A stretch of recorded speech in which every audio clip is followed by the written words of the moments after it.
Boa noite a todos os irmãos e irmãs. Quero agradecer aos irmãos da loja Teosófica Liberdade por esse convite. Aliás, a minha carreira teosófica começou nessa loja, nos meus 20 anos de idade, quando pude também conhecer a senhora Radha Burnier, que foi realmente uma grande presidenta para nós, deixando um legado muito riquíssimo, mas também deixando muita confusão que nós vamos enfrentar aí pela frente. E o nosso tema de hoje é um tema muito interessante, uma pesquisa que eu espero que os irmãos possam apreciar. E a duração prática dessa palestra é de pelo menos 1h20, mas eu não tenho tudo isso para estar conversando com vocês aqui.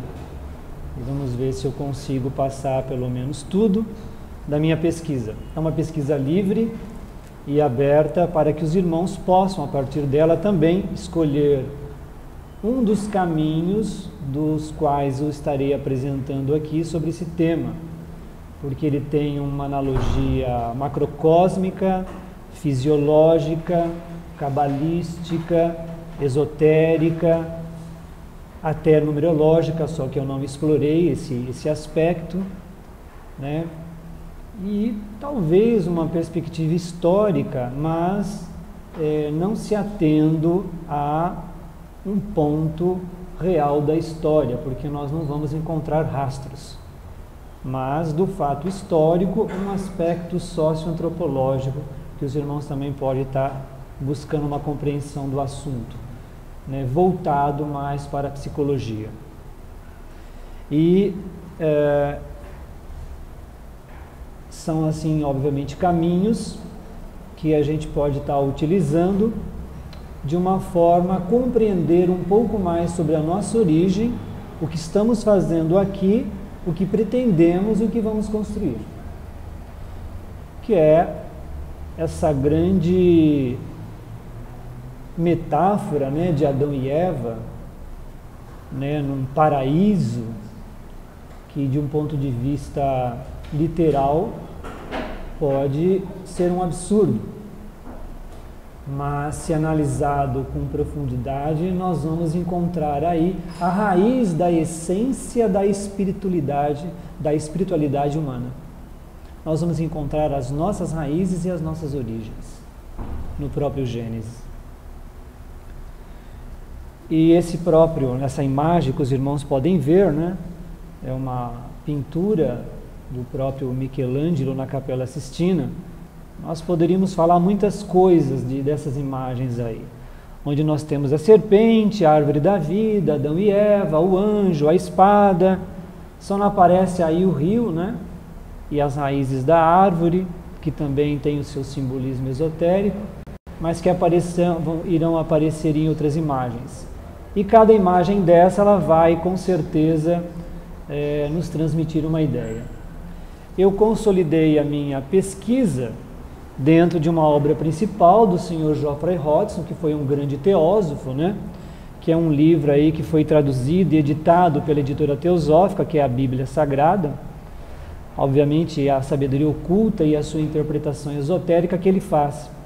E também usei como suporte 2 grandes autores, também pesquisadores, que dão importantes instrumentos de orientação para estar entendendo. Os irmãos podem estar adquirindo, inclusive, essas 2 obras de anatomia esotérica do Douglas Baker e simbolismo do corpo humano de Henrik Souzenelli. São realmente obras muito interessantes que nos transmitem uma ideia muito boa. Mas vamos começar então pelo nome de Adão, Do hebraico, ele está relacionado com a palavra Adamá, que tem a sua tradução sobre solo vermelho ou barro vermelho. Adon, que também tem o seu significado de vermelho, ou Dan, que quer dizer sangue. Então, esse nosso Adão, na sua tradução, na origem da sua palavra, ele já tem realmente aí um aspecto muito interessante para a gente, que é o tom a cor avermelhada. Então, é o homem de uma terra vermelha, ou o homem da terra vermelha, dão várias as traduções possíveis para o nome de Adão. E, coincidência ou não, o nosso planeta tem como constituição predominante o minério de ferro, que tem o seu tom avermelhado. Correto? Então, a matéria, os nossos corpos e como toda a vida, ela tem esse mineral dentro de nós, assim como ele é presente no nosso próprio sangue. E aqui nós temos uma pintura interessante do Sr. William Blake, onde nós temos a figura de um Elohim, ou de Deus, ou do anjo, seja qual o nome nós vamos dar aqui, com a sua mão sobre a cabeça, né, deste suposto Adão, insuflando ou dando vida ao homem de barro.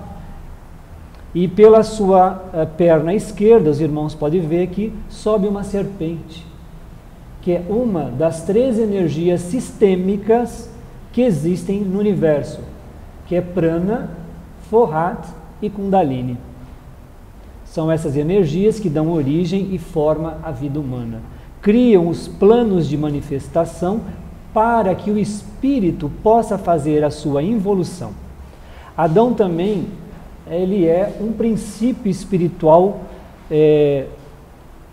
muito maior, que é a essência divina ou monádica, como nós podemos dizer, como está dito na literatura teosófica. Né? É o espírito ou potência masculina no seu sentido macrocósmico, o aspecto do Adão. Ou ele é ainda a inteligência humana, ou ele representa a personalidade humana. Eva, do hebraico Havá, que é traduzido como vivente, e ainda do grego vertido por Zoé, que é tratado ou traduzido como vida. Então, vivente ou vida. Então, Eva, nós podemos dizer que ela é a alma de Adão. É o espírito ou a consciência que está dentro do homem de barro. E esse homem de barro somos todos nós. E a Eva é a nossa alma. É também no seu aspecto mais macrocósmico conhecido como o abismo ou as águas do abismo, como dito no Gênesis, no ato da criação, né, que o Espírito de Deus pairava sobre as águas do abismo. Opa, botei uma aqui antes. Aí nós temos o simbolismo da serpente, né? Falamos de Adão, Eva, agora a serpente, porque ela também aparece. Eu compartimentalizei cada um desses personagens até para a gente estar entendendo e depois tentar encaixar tudo isso. E essa serpente, obviamente, ela é um aspecto de Deus ou do Logos. É a Kundalini presente no ser humano ou presente na Terra. É a Kundalini que se manifesta no centro do nosso planeta, que é dito que é o próprio laboratório do Senhor Divino Espírito Santo, né? Ou ainda com a Kundalini do céu, ou dos planos divinos, que elas se enlaçam. E a Eva, ela se associa a esse grande poder, porque ela, quanto alma, tem o poder dominante desta força. Por isso que Adão está aí na pintura no estado de sono profundo, somos nós. A humanidade, ela dorme, ela não despertou. Quem está desperto em nós é a própria Eva. E essa Kundalini, quando desperta, obviamente nos grandes mistérios, ela obviamente é que vai dar aí o significado da iniciação ou da manifestação da consciência humana. É conhecido também como a sabedoria divina, uma força indomável, né? É uma harmonia entre os seres humanos. E aqui eu tenho uma outra pintura interessante, e peguei até um texto bíblico para amarrar com ela, né? A serpente, o tentador, aparece nas vestes do libertador. A palavra vestes são as roupas. As vestes significam que são os veículos da manifestação da consciência, onde essa energia circula com muita propriedade, com facilidade. Daquele que leva o homem para além do bem e do mal, para além da lei, para além do Deus antigo. para a gente entender um pouco mais desse aspecto da significado da serpente. E, obviamente, ela representa aí também um princípio intelectual, né, que está muito presente na palavra Elohim, que são deuses ou anjos, na sua tradução, né, que tem o seu objetivo e incumbe-se de conduzir o espírito, ou a centelha divina, ou chispa divina, ou mônada, como é dito, a um veículo da mente, depois no emocional e, finalmente, no corpo físico. E no seu aspecto inferior, esse aspecto da Kundalini da serpente, elas são as paixões humanas, né? São todos os desejos inferiores, né, que podem ser aí reproduzidos, que obviamente nós estamos mais acostumados a fortalecer e dar canal mais para essas energias do que propriamente para um aspecto mais construtivo e espiritual. E esse aqui também faz parte da pintura da Capela Sistina de Michelangelo, onde nós temos aí reproduzido na pintura o 2º capítulo de Gênesis, né? Onde o Senhor Deus ele coloca o Adão em sono profundo e, obviamente, a partir deste sono profundo ele vai criar Eva. Ele vai tirar a Eva da costela de Adão e no lugar dessa costela ele vai lá enxertar um pouquinho de carne. Bom, levar isso ao pé da letra realmente deixa a gente um pouco, para quem gosta de estudar filosofia oculta, esoterismo, um pouco estressadinho com esse tipo de informação, mas ela tem um significado importante, porque a criação de Eva a partir dessa costela, como vocês podem ver nessa frase, ela vai formar, na verdade, para nós um ângulo reto. Ela vai se projetar da coluna humana. Para os maçons, isso tem um bom significado, que é o ângulo de 90 graus, o nosso esquadro. Tá? E ela tem um sentido muito profundo. E ele se amarra com o símbolo da cruz. Tanto essa costela projetante da coluna quanto a cruz, elas representam, na verdade, a junção ou o nascimento ou o autossacrifício do espírito na matéria ou da divindade na matéria, a fim de trazer ao homem a consciência divina e espiritual. Obviamente representando aí toda a união do espírito, né? E olhando aí pela essa caixa torácica, a costela do ser humano, nós podemos ver que realmente ela parece uma caixa, não é verdade?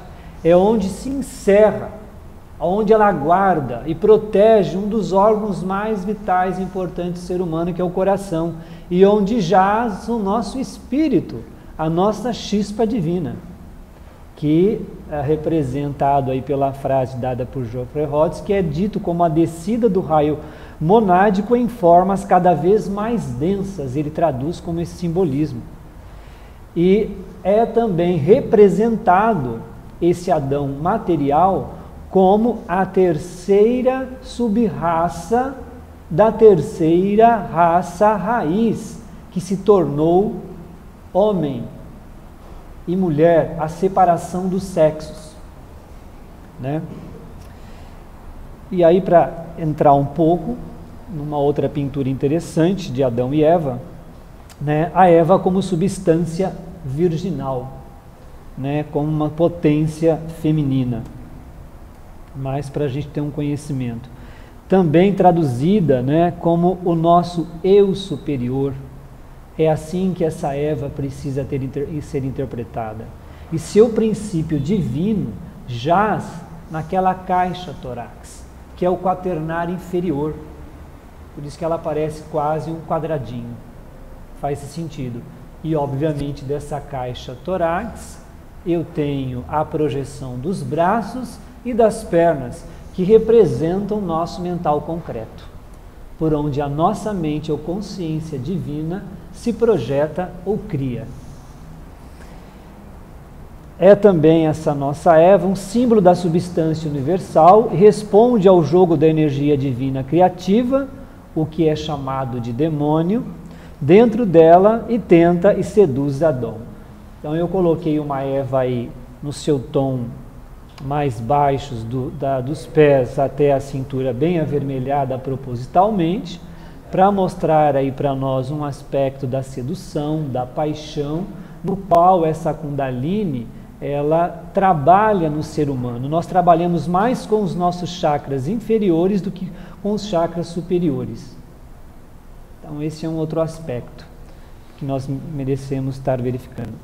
E a Eva como o ser criador, como Eva, o próprio divino Espírito Santo, o seu lado mais macrocósmico.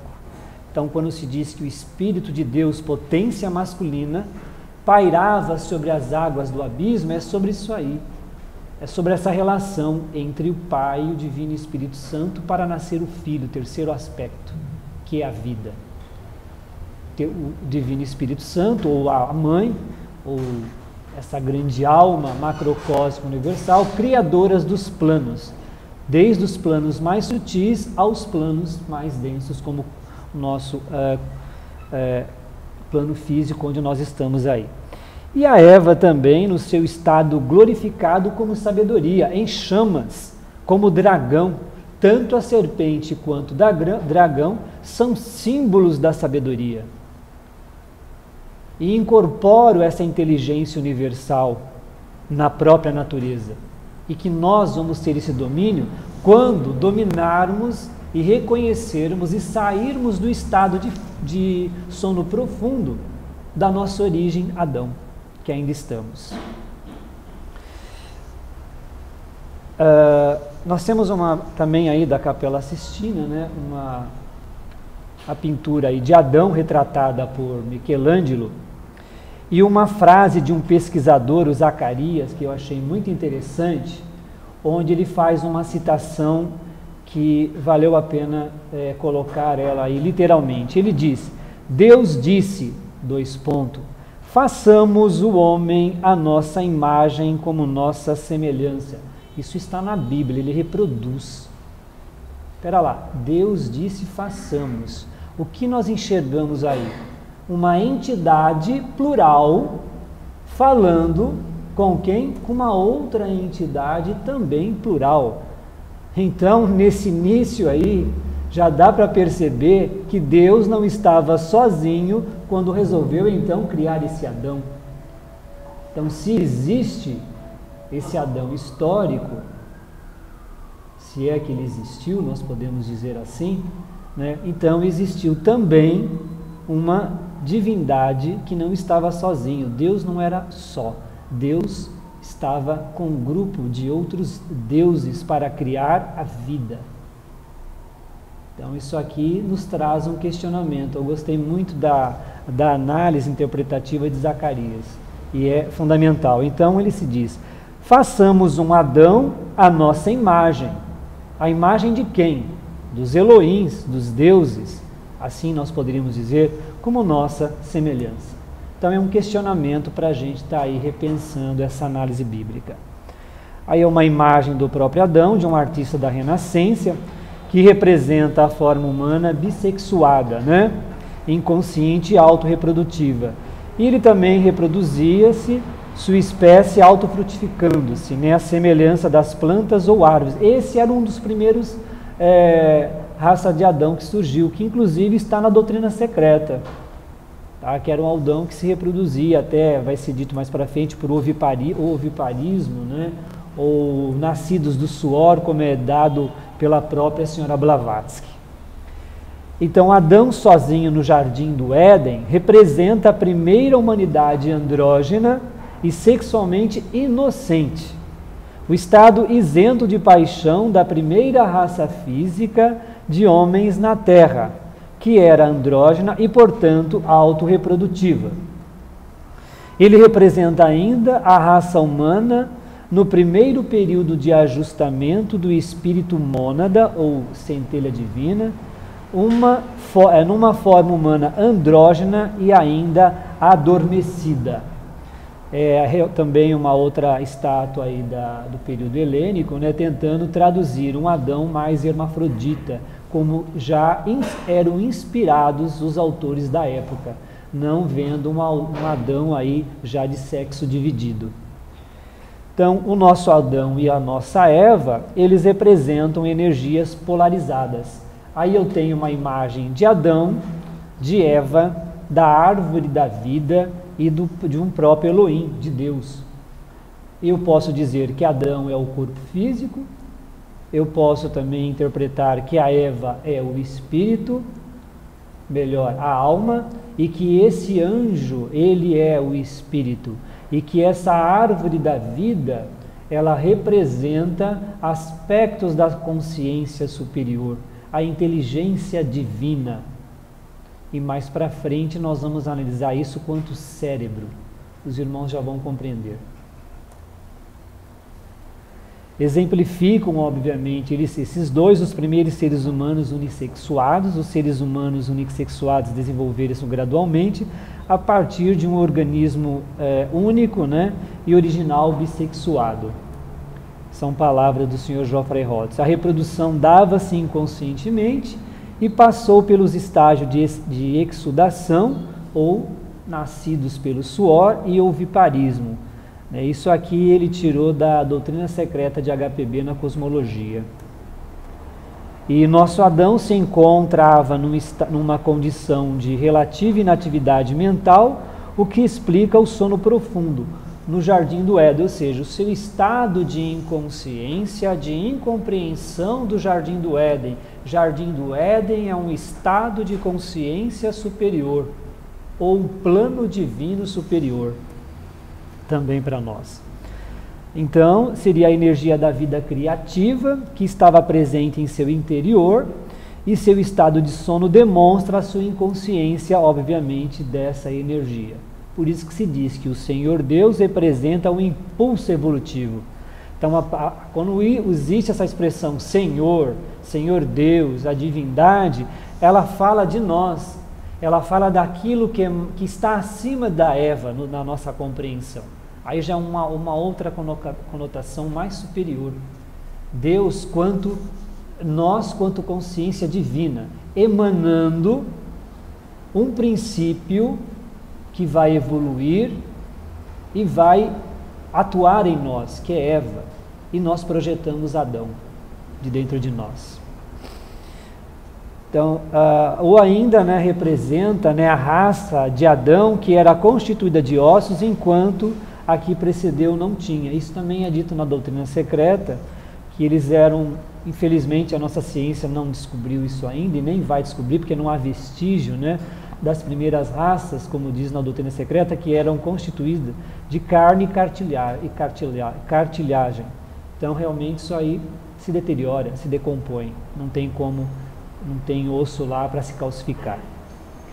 Então, o nosso jardim do Éden, né, esse nosso Adão nesse estado de consciência inocente, é o estado da alma incorporado antes de ter despertado em um posto de atividade ou mesmo de ter o seu poder procriador. E o jardim do Éden, ele representa emblematicamente tanto o período de nascimento, quanto o período da puberdade, quanto a vida adulta. Isso já é uma análise fisiológica, esse jardim, já analisando um acontecimento em nós, da personalidade humana, mas também são estados de consciência elevado. O jardim do Éden, aplicada à consciência, ela descreve um estado pré-criativo, enquanto o estado procriador se relaciona com a queda ou expulsão, vinculado ao desenvolvimento humano. E aí ele traduziu para nós, o Geoffrey Hodgson, que esse jardim do Éden é o primeiro plano de manifestação da centelha divina, do espírito ou mônada, como é dito na literatura teosófica, que é um dos planos mais elevados da consciência.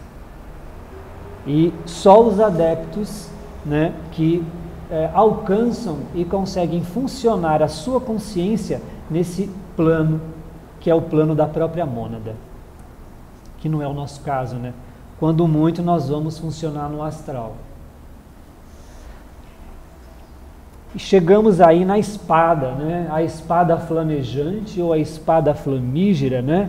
Na presença de grandes Elohims, como é retratado na pintura, onde está a árvore da vida, e a espada, na verdade, ela estaria colocada no tronco, né, no centro da árvore da vida. E isso tem um significado, porque a espada aí ela serve como a própria coluna vertebral que verte todo o poder criador e divino do céu ou da terra. É essa força átmica ou forrática. Átmica quer dizer vontade, forrática ela não tem tradução, mas é uma energia elétrica, é como se fosse um outro estágio elevado da própria energia de Kundalini, que também ela é criativa, destrutiva e construtora. E é ela que vai criar Adão. Mas a espada tem um símbolo também aí, né, que é chamado de vontade espiritual, é Atma, né? Dirigida pela inteligência, ela vai controlada, obviamente ela controla o cérebro, né? Com toda certeza. Se ela é impelida pela mente, pelo braço, ela flui essa energia com uma certa facilidade. E isso para nós é um ponto fundamental. Porque quando temos o domínio total dessa energia em nós, Atma quanto inteligência, faz da nossa mente concreta, simbolizado pelas mãos e pelas pernas, correto? Que se tornando ela criativa e pronta para atuar e concretizar o que já existe no plano da divindade, ou Logos, dito por Platão. E aí eu tenho uma imagem também da Capela Sistina retratando o querubim aí, o Elohim, né, apontando a espada para Adão, né? E é interessante que essa espada está bem na nuca de Adão. Ela não está em nenhum outro lugar. Ela está exatamente na entrada onde da energia, onde entra a força, onde entra poder, onde circula os três fogos sistêmicos da natureza. Então veja bem, Adão aí está sendo ativado, acordado, né, motivado, despertado da sua natureza de sono profundo, quanto personalidade humana, recebendo um espírito para atuar neste mundo concreto. Aí daria-se para falar muito. É bom para que os irmãos possam depois escolher uma chave e fazer a sua pesquisa pessoal sobre esse assunto. Então, essa é uma alegoria também que vai retratar a expulsão ou a queda de Adão, né? A queda de Adão e de Eva deste famoso paraíso, né? É acordar, essa queda é o sentido também de despertar o próprio Adão, ou fazer o que é dito, né? A involução. É o próprio espírito emanando de si mesmo um princípio espiritual para que faça a involução nos planos mais densos e retorne, né, ao divino corpo do espírito ou corpo causal. Por isso que a Sagrada Eucaristia utiliza um cálice. Esse cálice, ele obviamente tem dentro de si a água e o vinho, que é toda a experiência acolhida por nós, que somos Adão e Eva, e que depois podemos beber dessa experiência e alcançar a iluminação. Então a expulsão de Adão e Eva, ela descreve o processo de crescimento, a passagem do estado de infância da inocência para a adolescência e também para amadurecimento e vida adulta, né, como eu já havia mencionado. É uma mudança que retrata a evolução dos corpos humanos, do estado também de androginia para o de unissexuada, obviamente com a sua própria separação. E claro que essa expulsão de Adão e Eva, ela está relacionada com outro tópico, que é a guerra nos céus. Eu tirei essa imagem aí, talvez alguns irmãos possam lembrar, que é do filme chamado, me fugiu agora, Os Imortais. Não sei se os irmãos chegaram a assistir, né, no cinema, né, interessante. Aliás, é baseado nas próprias tragédias gregas, né? E aí, quem é que está lutando aí nesse céu aí? São os deuses e os imortais. Os Elohims, querubins e as centelhas divinas que não querem reencarnar. Então, a guerra nos céus, ela é um fato, mas ela tem um simbolismo nisso. É uma certa, abre aspas, resistência, fecha aspas, do nosso espírito em querer evoluir, porque ele sabe que ele vai encarar aqui nesse plano físico, que é um plano de dor, de provas, de expiação e de esquecimento. Eu, Ismael, e vocês, irmãos e irmãs, não sabem, desconhecem a sua própria natureza divina, a não ser quando nós estamos em estado de meditação. Então, as mônadas, segundo o Sr. Geoffrey Hodgson, né, elas têm uma certa resistência à autoridade, resistência às leis. Por quê? Por conta da autolimitação, por conta dessa involução, que leva-nos à submissão, à prisão, tá? À degradação, a se misturar com as paixões inferiores, principalmente com os impulsos sexuais que nos prendem mais à terra. Mas o impulso sexual, ele é um impulso criativo. Nós é que entendemos muito mal esse assunto e deveríamos estudar com mais profundidade. Porque se o universo, ele é o universo por conta dessa relação. É claro que, num sentido macrocósmico, essa relação de impulso de sexualidade, ela tem que ser entendida de uma forma muito mais sublime e filosófica do que nós entendemos aqui. E, obviamente, né, existe aí as próprias mônadas, ela encara isso com uma certa, algo repulsivo. Por isso que houve batalha no céu. Essa guerra, entre aspas, né, ela existiu. É uma certa resistência, obviamente. Né? Então, houve, obviamente, aí essa discordância das próprias mônadas de hesitar em nascer, de crescer, porque no plano que elas estão, o espírito, ele se acha divino, ele é Deus. Então é preciso que o anjo com a sua espada, ou seja, com a sua força de persuasão e vontade e conhecimento, né, instrua os seus irmãos menores que façam a evolução, para se descobrirem verdadeiramente como deuses. A queda, então, ela é retratada aí como um exercício e a descida da mônada. Isso que é a queda de Adão, ou a descida da essência divina, tá? Ou o despertar da alma Eva dentro do Adão personalidade, dele tomar conhecimento dessa natureza sublime que há dentro dele, que evolui com ele, que acompanha com seu apego. Obviamente, né, o Geoffrey Ross faz uma afirmação aqui que acho que vale a pena ler. Conforme o uso desse poder criativo, o ser humano pode se tornar semelhante a Deus ou a um demônio degradado à luxúria, porque essa energia da serpente que nos ilumina, que nos faz crescer, nos faz criar, nos dá vida, nos dá impulso, tudo o que nós estamos vendo aqui, tudo que existe, que os nossos olhos podem ver ou não ver, é obra desta energia, que é Kundalini.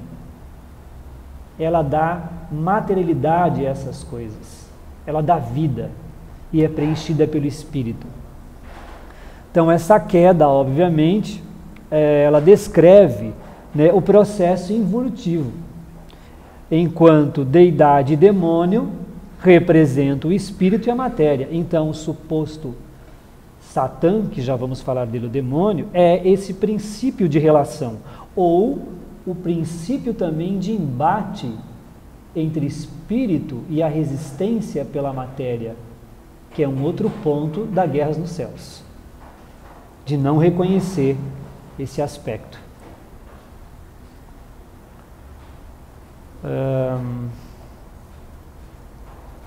Falando nele, ele apareceu aí. Chegamos então a Satã, né?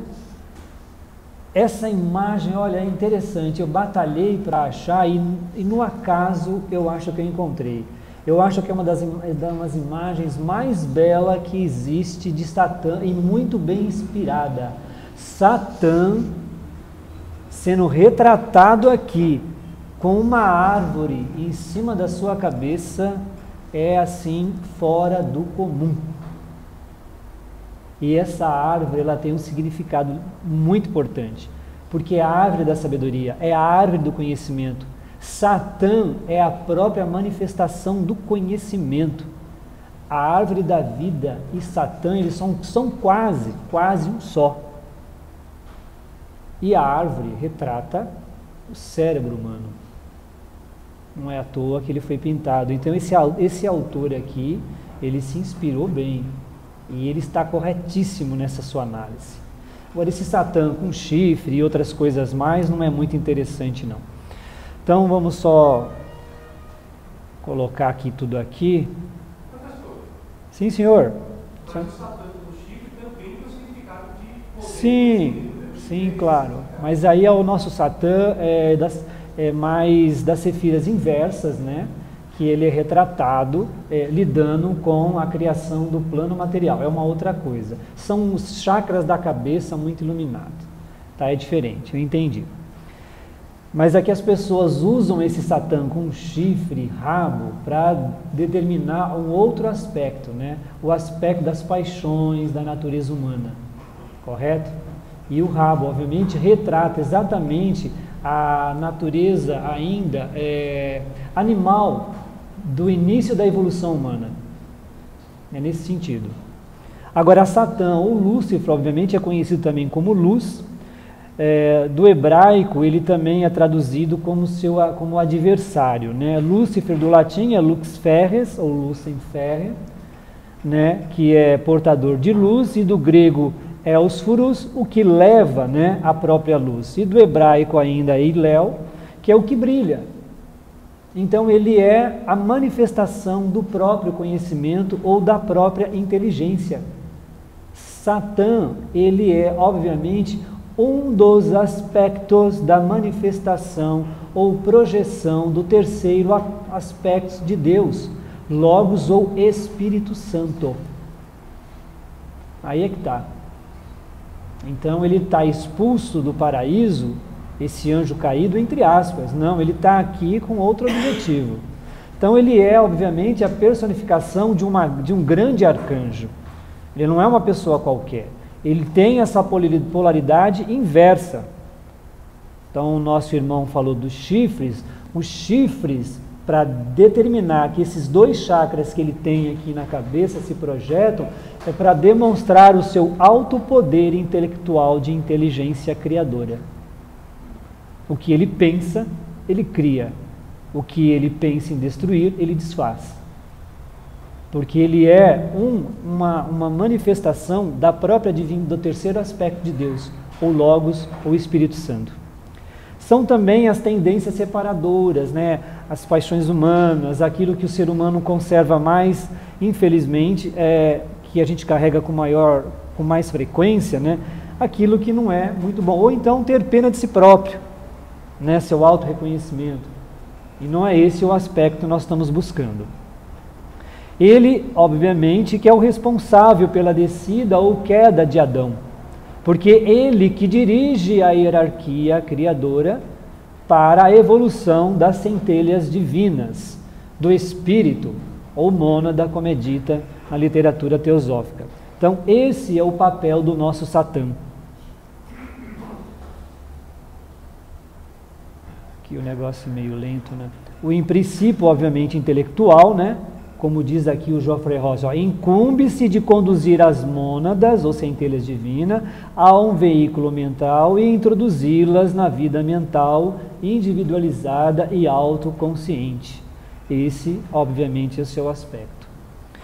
E aí nós chegamos numa batalha interessante, que é se não me falha a memória, o capítulo 12 de Apocalipse, onde é dito o grande dragão vermelho e a dama vestida de sol, que é a luta imbatível, né? O famoso demônio, que é a personificação da matéria e do espírito.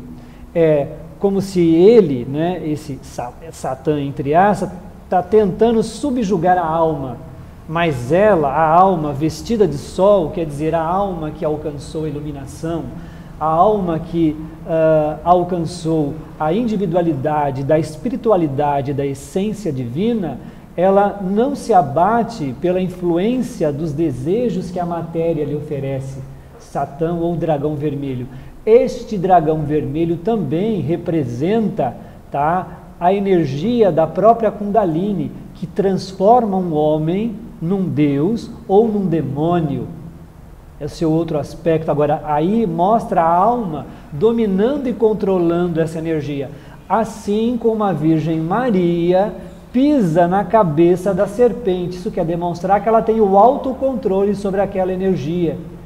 E ela é como um grande arcanjo que tem o poder dessa energia de Kundalini para, não só para criar, como para dar vida. Ela é responsável, como é bem explicado pelo Sr. Leadbeater, pelo Sr. Geoffrey Hodgson, né? Como um dos grandes Devdas, responsável pelo nascimento. Responde pela encarnação dos espíritos em corpos físicos. Ela constrói o corpo físico, emocional e mental inferior, usando dessa energia. Então, a dama vestida de sol, ela tem o total controle e domínio sobre o dragão vermelho. Está retratado no Apocalipse. Aí no Apocalipse 22, deixa eu colocar tudo aqui, a maioria de todos nós já conhecemos, né, que é traduzido o Apocalipse do grego como revelação, é formado por apo, tirado de, e coluna, que é véu. Então, tirado este véu, né, entendida, obviamente, por revelação. E no capítulo 22 do Apocalipse, nós temos literalmente, isso eu tirei da Bíblia de Jerusalém. Outras Bíblias dão uma outra tradução, eu gosto um pouco dessa. Se diz o seguinte, para poder falar da árvore da vida: no meio da praça, de um lado e de outro lado do rio, há árvores da vida. Coloquei no plural porque outras Bíblias, né, colocam isso no plural. Que frutificam 12 vezes. Alguns traduzem esse vezes por frutos. 12 frutos, dando fruto a cada mês, e suas folhas servem para curar as nações. Bom, realmente, literalmente, isso não nos diz nada, mas agora nós vamos entender o que é esse capítulo 22 de Apocalipse. Aqui do lado da tela, os irmãos podem ver, aqui à esquerda, que eu tenho que aí uma árvore que mais parece um cérebro. É essa árvore que nasce, né, no cruzamento de dois rios, que também é dito na Bíblia. Dois rios que se cruzam, ela nasce no meio, e as raízes dessa árvore estão no centro do rio. Esses dois rios representam os 4 raios do chakra básico no ser humano, onde está inserida a Kundalini, por onde as raízes da árvore da vida nutre o cérebro. Então, a copa representa o cérebro do ser humano, os seus 2 hemisférios. Os galhos aferentes dessa árvore, né, que são aqueles galhos, quem é da biologia vai saber explicar talvez isso melhor do que eu, da medicina, são os galhos que chegam mais próximos e são mais grossos nos órgãos vitais dos seres humanos. Os nervos e os galhos mais fininhos, que são os aferentes, que se espalham bem, são os nervos que espalham pelo todo o corpo do ser humano.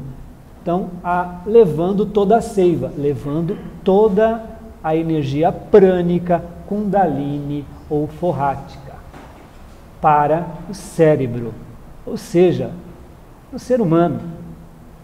E ao lado, vocês estão vendo aí, eu fiquei com preguiça, vou dizer aqui, de procurar uma árvore com 12 frutos, mas eu achei uma árvore com uma serpente que para mim era muito melhor.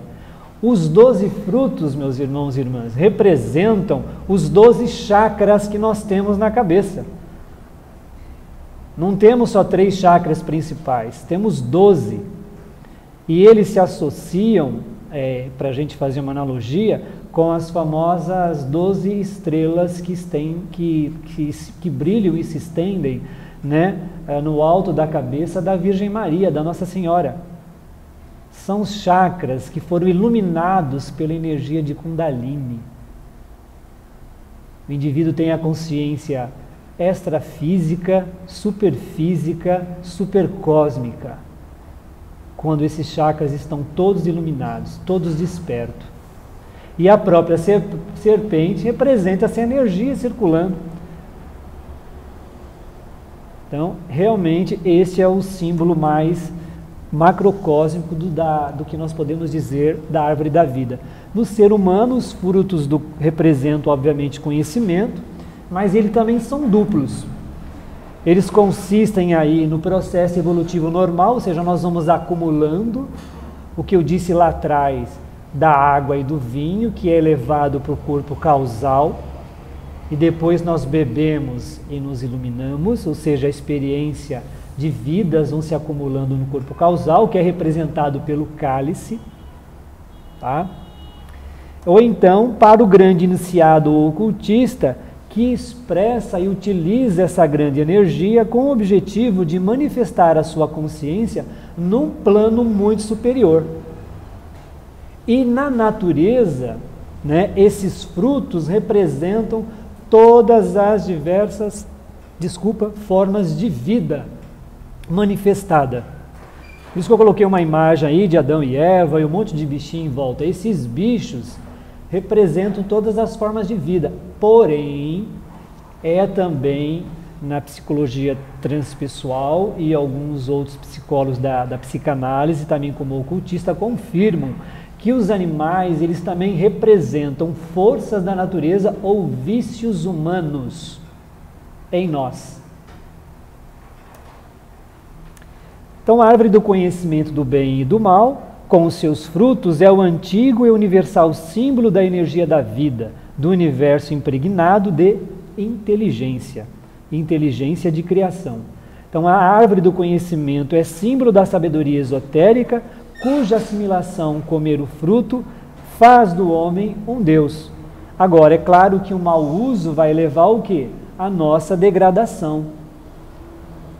Ou nós vamos funcionar mais no seu aspecto emotivo, emocional, onde a sombra da árvore da vida se reflete no lago, ou no céu, que é o aspecto mais solar. Então nós temos que escolher para onde nós vamos levar a seiva da nossa árvore.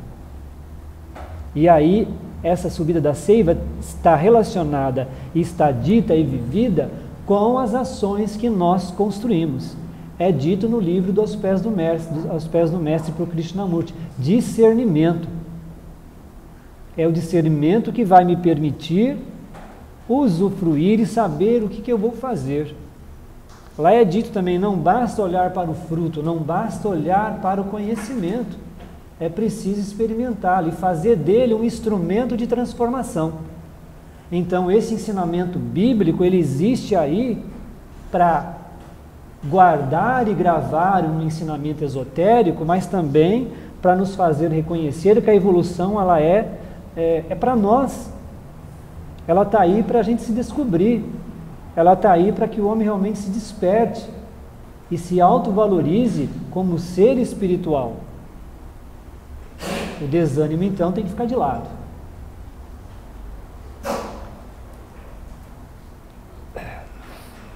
E aí eu tenho uma análise final, quase, né, da criação de Adão e Eva, que é mais uma obra do nosso grande Michelangelo. Vocês podem ver que Deus está praticamente dentro de um cérebro, né? Junto com todos os outros anjos criadores. O seu braço direito estica com o seu dedo, tocando o dedo indicador também da mão esquerda de Adão. Mão de saída, mão de entrada. Então, é a própria força do espírito passando para a personalidade humana. É passando essa genialidade, é passar a espiritualidade, é descobrir esse conhecimento, é descobrir e entrar em contato com a divindade dentro de nós.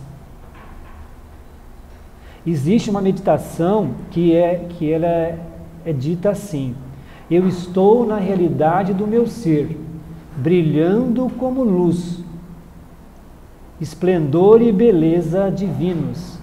A glória do Senhor está dentro de mim e brilha no meio da minha cabeça. É Atma que brilha aqui. É muito forte. Ela pode ser dita na hora de meditar.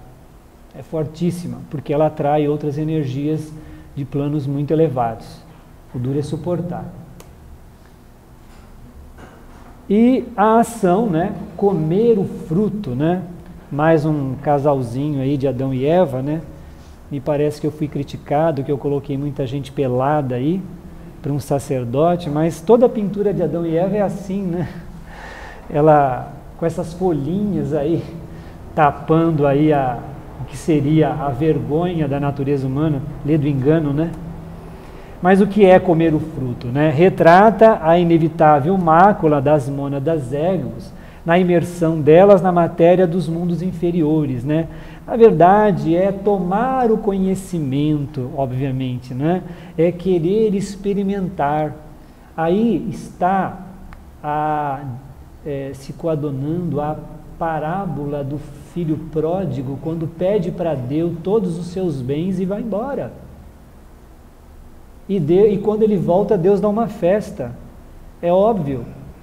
Ele recolheu aquilo que lhe pertence, da sua experiência, ele come o fruto amargo que a vida lhe oferece, e deste comer o fruto, ele descobre que ele é Deus, então ele volta para a sua origem. E o seu Criador só tem que regozijar, se encantar, se felicitar.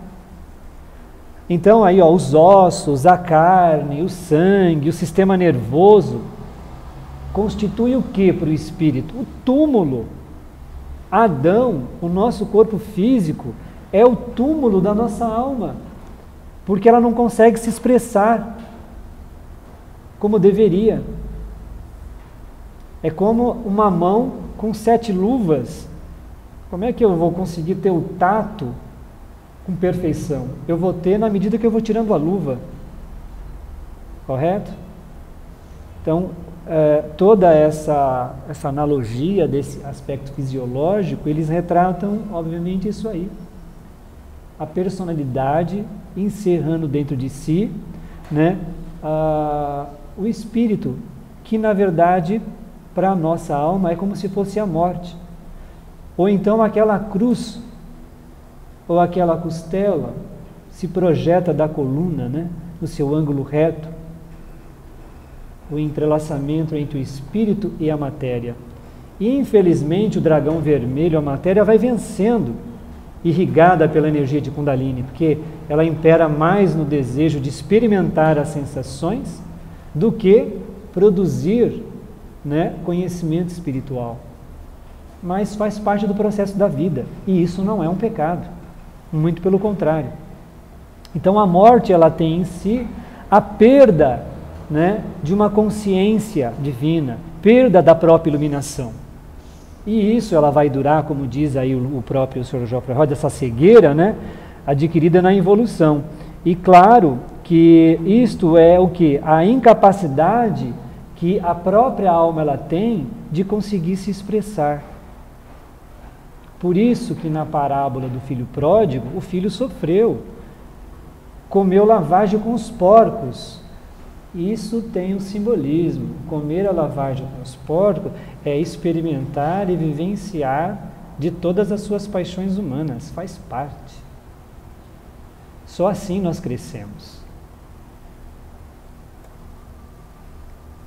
Então, o Senhor Deus, que foi dito lá na frente, né, ele deve, por fim, ser interpretado como a pressão da própria vida ou natureza, e todas as hostes de inteligências, traduzida como Elohim, que é no plural da palavra da língua hebraica, associadas à onda de vida que impele suas sementes às centelhas divinas à própria encarnação. Sob uma ótica inferior, são as forças que levam as centelhas divinas a revestir-se de formas limitadas, sujeitas ao sentimento de separação e sensualidade. Para resumir, Adão sozinho no Jardim do Éden personifica o estado isento de paixão da primeira raça física do ser humano, ou andrógena. O Jardim do Éden, como todas as coisas existentes, plantas, animais e humanidade, assim como a divindade interior, pode ser interpretada como o corpo físico do ser humano, ou o estado ainda elevado de consciência, ou o plano divino. Adão e Eva simbolizariam as energias criativas polarizadas, terceira raça raiz, e a árvore da vida, o cérebro ou a medula espinhal, ou ainda o conhecimento, a inteligência humana ou divina e espiritual. Então, eu deixo uma frase aqui de um santo muito conhecido, que é o Irineu, para encerrar a minha palestra, cumprindo o horário e a determinação desta loja, que é dito assim: Deus se faz homem para que o homem se torne em Deus. Interessante isso. É como se a nossa essência, a nossa chispa divina, se faz em carne e osso para que no futuro se torne Deus, ou se descubra como Deus. E esta pintura, que é a capa de um CD da Constance Deb, Novus Magnificat, retrata bem isso. A luz maior que os irmãos veem é Deus, o Logos, e as luzes menores são as mônadas, as centelhas divinas, depois do processo evolutivo, voltando para Deus. Esse é o caminho de todos nós, Adão e Eva. Obrigado.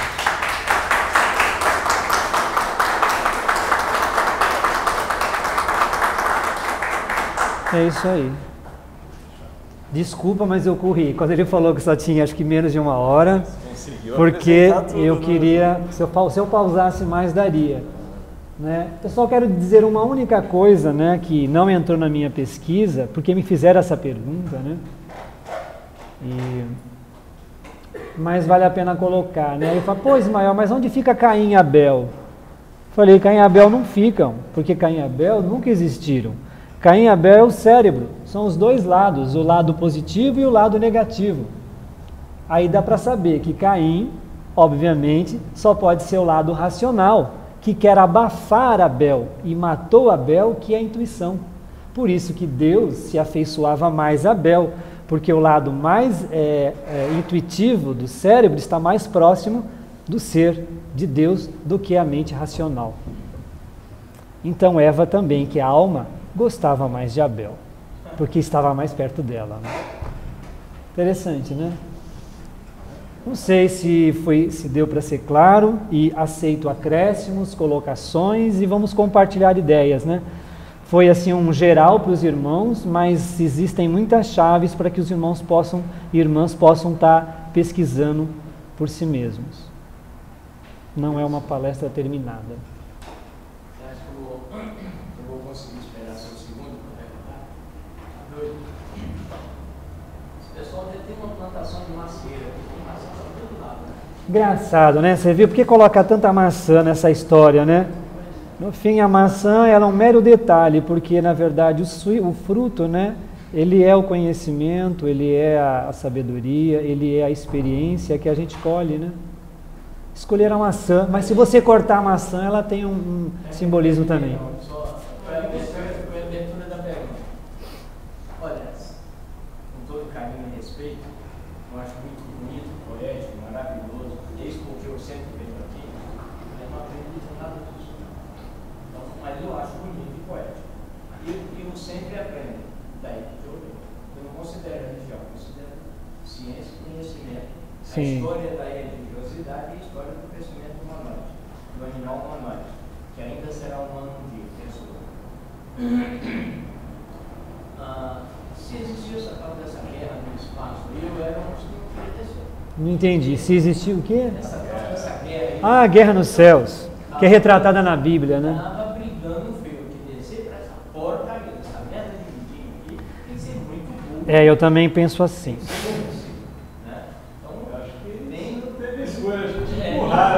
Você não viu a espada ali? Você foi forçado. E na porrada, eu briguei muito. E ainda estou brigando até hoje, daí porque eu não acredito, eu não aceito. Mas é uma coisa que eu queria te perguntar, irmão. Sim, sim. É uma coisa que diz respeito, eu escrevo um monte de porcaria, sabe? E eu aprendo bastante. E vou em muitos lugares onde me ensino.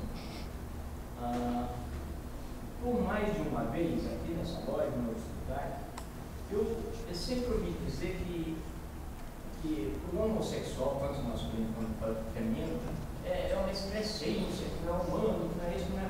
Bom, se é um andrógeno, se é um sexual, na partida, eu considero o seguinte: a natureza não tem isso, não tem medo. Então, de vez em quando, ela solta lá uma coisa misturada. Por que exotericamente ou burra, estupidamente, se bota uma espada de fogo na cabeça dos viados e das sapatas? Você não devia ter feito essa pergunta para mim.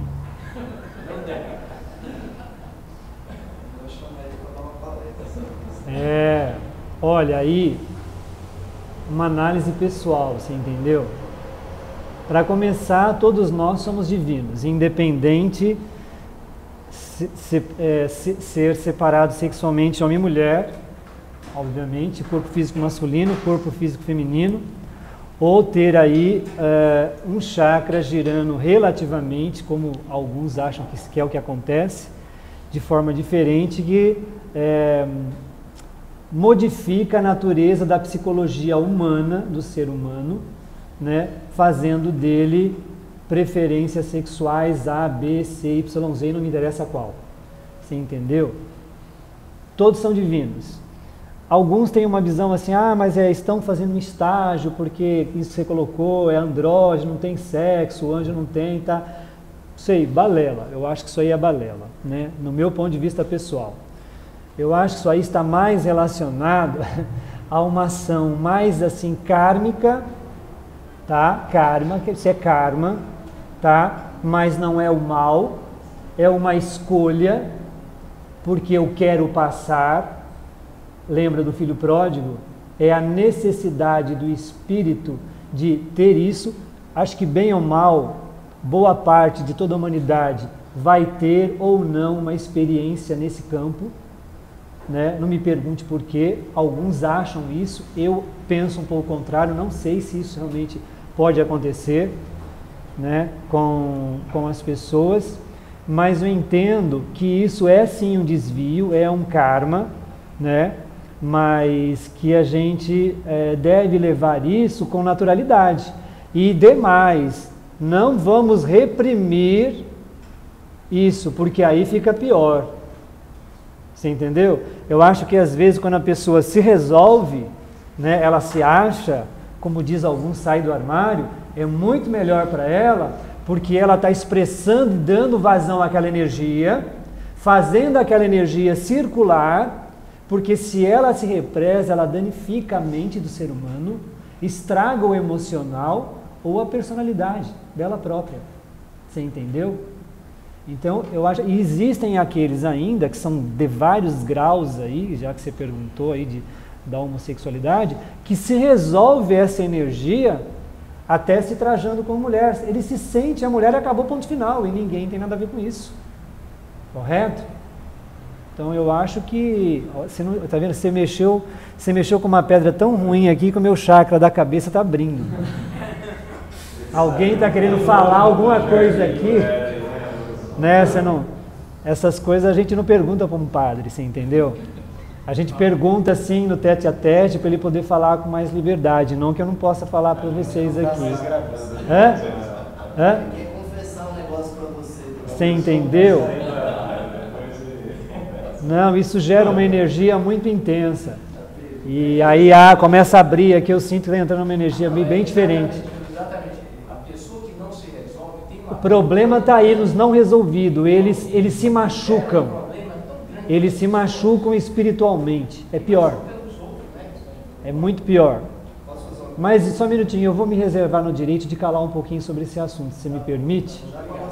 Tá? Porque senão eu vou falar muito mais coisa que vai gerar polêmica que eu não quero. Eu já vi essa palestra umas 3 vezes, mas tem um tema aí que você não colocou, mas que na cabeça dos cristãos e evangélicos, católicos, não é um problema sério. Eles colocam esse assunto sobre o prisma do pecado original. O ser humano existe aqui como um pecador já danado desde a época do Adão e Eva. Como é que você vê essa questão? Você fez uma piadinha hoje, estava vindo, né? Que Adão e Eva não têm sogra, graças a Deus, né? Então, obviamente o próprio Adão não tem sogra. Se ele não tem essa sogra, que pecado original é esse que nós temos? Na verdade, não é bem uma história do pecado. É a formação, é a expressão, é a utilização da separação desses sexos. Ele era andrógeno e se separou. Na medida que há separação, há o desejo. Então, o desejo, ele entra e passa a fazer parte de nós, seres humanos, né, homem e mulher, na terceira subraça da terceira raça raiz. É ali que está esse pecado original. Porque é ali que se dá a separação desse sexo, assim eu entendo. Então, esse pecado é da separação e da união para gerar um outro ser. Então, por quê? Porque é dali que nasce o desejo. Porque tanto o Kundalini, no corpo físico da alma, como um corpo feminino, a Kundalini, como da alma de quem usa um corpo masculino, provoca em ambos o desejo da união. Esse desejo da união que dá origem a novos seres que deixam de nascer do suor, que deixam de nascer do oviparismo, que deixam de nascer de outras formas de existência, como é dito pela senhora Blavatsky na doutrina secreta, mas que nós não temos elementos nem provas, passa a surgir através do nascimento de um corpo físico. Eu entendo nesse sentido.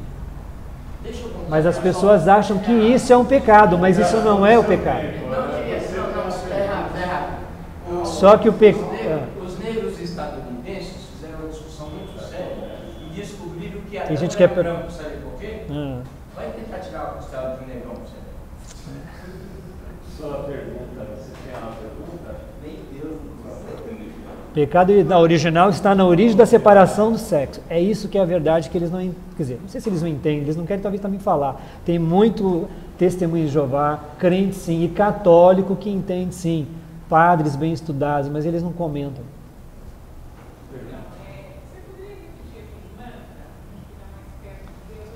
Espero lembrar de novo. Ele está no livro A Luz do Santuário, do Sr. Geoffrey Hodgson, que o Osmar disponibilizou no site dele, que vocês podem baixar. Eu estou na realidade do meu ser, brilhando como luz, esplendor e beleza divinos. A glória do Senhor, que é a própria natureza divina, né, está dentro de mim e brilha no meio da minha cabeça.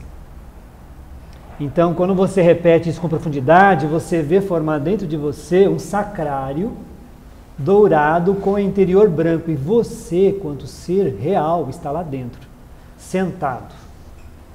Me pergunte que posição. Eu sei qual que eu estou sentado. Agora vocês pensam como é que vocês estarão sentados lá dentro. Vocês veem isso aí. E é interessante que isso ativa e traz a energia átmica, que é a nossa natureza real, que é o ser real, né? E ela vai circulando. Ela circula aqui dentro. Não é bom fazer isso com muita frequência, não. Porque ela pode tirar a gente do eixo também. Nós ainda não temos uma personalidade muito autocontrolada, nós não temos as rédeas, como diz Krishna, para suportar uma energia tão densa dessa. Porque o que ela desperta aqui, ela pode descer também, aí, meu filho, você vai para o chakra básico, balbal. Carnaval o ano inteiro. Carnaval o ano inteiro. Olha só o Pai Nosso tá bom, né? Tá ótimo, mas ela é bonita. Você passa de vez em quando, que ela é muito boa.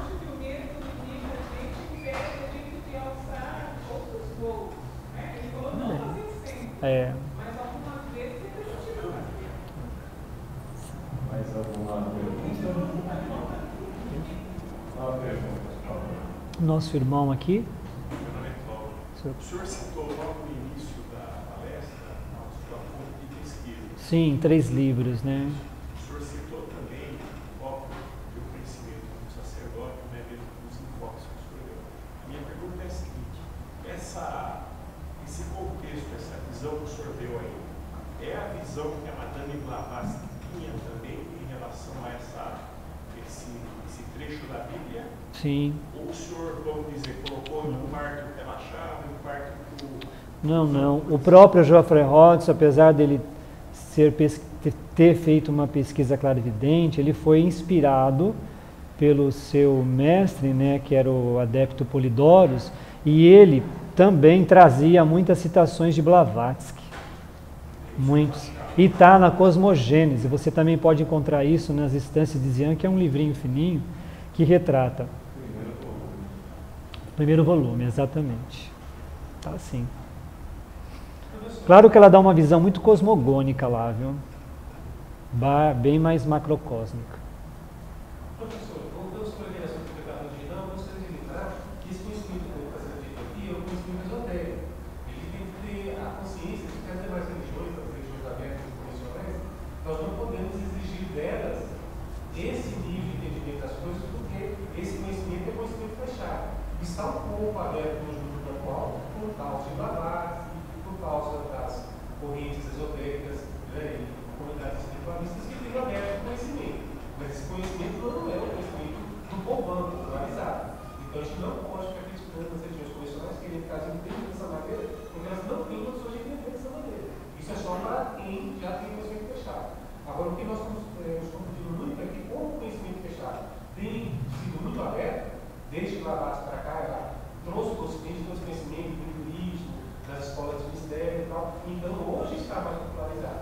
Mas, mesmo assim, a gente tem que ser humilde para reconhecer que as religiões convencionais, catolicismo, os protestantes, os ortodoxos, mesmo o budismo, né, convencional, não tem esse conhecimento. Esse conhecimento é das escolas de mistério, das correntes esotéricas, né, dos budistas. Então, quando toda vez que a gente for discutir esse assunto, a gente precisa lembrar desse detalhe. Então, esse conceito de pecado original, que o catolicismo fala, os protestantes falam, nós temos que entender que é um nível teológico que as religiões convencionais têm. Nós temos que respeitar até aquele ponto ali que eles alcançam. Dali para cima já é nível esotérico. Então, eu gostaria que todos nós... Eu queria fazer uma parte na sua fala no sentido assim, que há muitos padres, entre eles os ortodoxos, não vou dizer todos, os beneditinos, que eu tenho testemunha, que conhecem esses assuntos com profundidades na sua visão ocultista, viu? Eles não colocam isso a público nas suas discussões, nos seus cultos, por quê? Porque eles pensam assim, como é que nós podemos trazer isso para o povo? O povo não vai entender. Então eles ficam no conhecimento histórico, moral, ético, que tem lá o seu valor, porque as pessoas seguirão o seu nível, né? Mas os hindus, os gregos, os egípcios já tratavam disso. Já, claro, com certeza, por isso que eles conhecem e eles estudam tudo isso, né? Ah, tudo bem. Mais alguma questão? Quer fazer alguma